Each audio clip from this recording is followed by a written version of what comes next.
The goal of this project was to reduce the alcohol percentage or the ABV in an ale using osmotic distillation without compromising characteristic taste.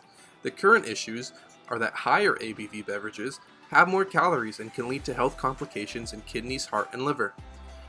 Methods like distillation degrade aromatics with increased temperature and pressure. The method selected was osmotic distillation using an EXF 2.5x8 series membrane contactor made by 3M. As can be seen by the results on the poster, alcohol content decreased with an increase in cyclical time, as well as all varying flow rates saw the same percent decrease in alcohol content. The conclusions that can be made are that the connection between ethanol reduction and flow rate ratio is inconclusive for flow rates outside of contactor specifications. Flow rate ratio may have a larger impact within these specifications. Ethanol reduction increased as a factor of cyclical time, and osmotic distillation was shown to not remove aromatic compounds, only ethanol. This can be supported by our gas chromatography results on the stripping samples, which indicated a small or even minimal loss of aromatics. The history of beer intertwines with the narrative of human civilization, with some anthropologists theorizing that the shift from a hunter-gatherer lifestyle to settled agriculture was driven by the desire to cultivate grains for brewing. While speculative, the allure of beer to Neolithic humans is entirely plausible, considering the widespread inclination towards ethanol consumption across the animal kingdom.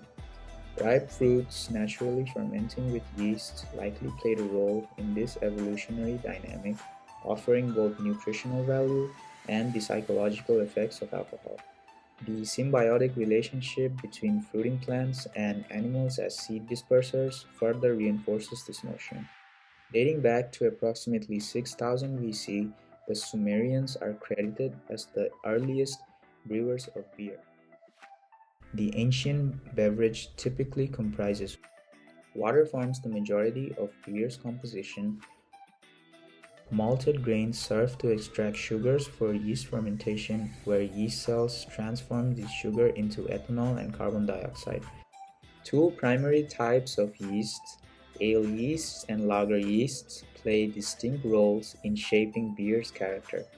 Hops contribute to its flavor profile. Hops may also be used in herbal medicine for anxiety, restlessness, and insomnia. Beer fermentation is a crucial stage in the brewing process, where yeast works its magic, converting glucose in the wort into ethyl alcohol and carbon dioxide gas. This transformation not only imbues beer with its alcohol content but also imparts the delightful carbonation that tickles the palate. So while we were conducting our experiment throughout the semester, we frequently got asked why would we want to reduce the alcohol content in beer to begin with. Well, the reduction of ethanol concentration in beverages is being emphasized in modern-day alcohol consumption due to the immense health concerns. Higher ABV beers have a greater concentration of ethanol, putting consumers at risk of liver disease, cardiovascular disease, and kidney health complications for prolonged use. Additionally, ethanol is responsible for a large portion of calories within alcoholic beverages, and the reduction of said ethanol would result in a reduction of calories for the consumer. This is typically why lower alcoholic beers tend to be less calorie dense than typical IPAs or strong ales. The health complications related to the standard ABV beverages could help be mitigated by providing consumers a healthier, lower ethanol alternative. It is important, however, that this alternative maintains important aromatic components, lending to a taste less reminiscent of an impression but more of a replacement.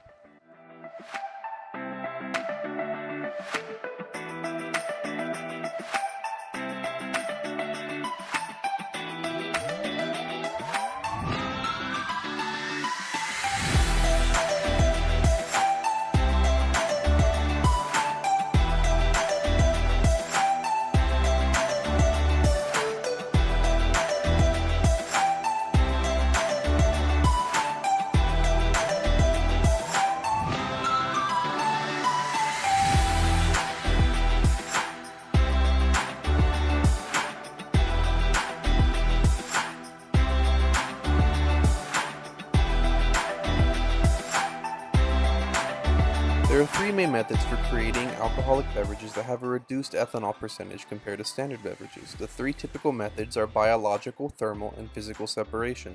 In the biological method, beer is often intentionally created with a lower alcohol percentage in mind from the beginning. The ethanol creation process during fermentation is either stopped early or only given enough resources to produce a solution with smaller ethanol percentages. This method is simple, but must be thought of beforehand and can see a reduction in flavor due to smaller fermentation periods.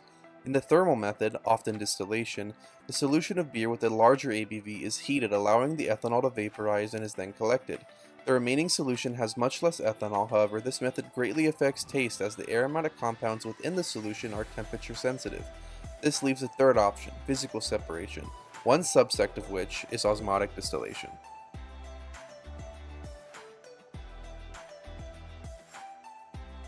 Osmotic distillation, ambient temperature and pressure are used in a contactor/membrane setup in order to physically separate the ethanol from a larger ABV solution. A stream of stripping distilled water is run in a counter-current configuration with a solution that has an ethanol percentage higher than the goal. The flow of the beer through the cylindrical membrane and the flow of the stripping water around this membrane creates a vapor pressure difference across the membrane. The pressure difference across the membrane causes the ethanol to vaporize and enter the stripping water stream, which is then either recirculated or discarded. Due to ambient conditions, this method greatly reduces the loss or degradation of aromatic compounds while also greatly reducing the ethanol percentage of the solution.